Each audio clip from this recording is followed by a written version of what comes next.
Bharat New Zealand మధ్య త్వరలోనే one day series ప్రారంభం కానుంది.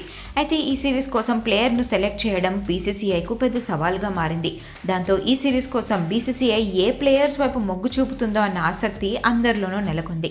ప్రస్తుతం జరుగుతున్న విజయ్ హజారే ట్రోఫీలో ప్లేయర్స్ అందరూ మంచి ఫామ్తో ఆడుతున్నారు.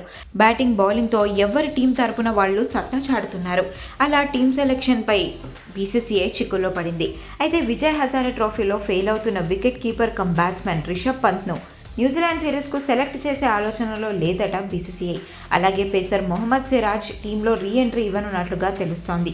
గతేడాది జరిగిన ఛాంపియన్స్ ట్రోఫీ, దక్షిణాఫ్రికాతో వన్డే మ్యాచ్కు పంత్ను సెలెక్ట్ చేసినా కూడా ఒక్క మ్యాచ్లోనూ ఆడే ఛాన్స్ దొరకలేదు. దానికి తోడుగా విజయ్ హజారే ట్రోఫీలో వరుసగా విఫలమవుతున్నాడు. కాబట్టి అతని స్థానంలో కీపర్గా కేఎల్ రాహుల్, ఇషాన్ కిషన్ను సెలెక్ట్ చేసే ఛాన్స్ ఉంది.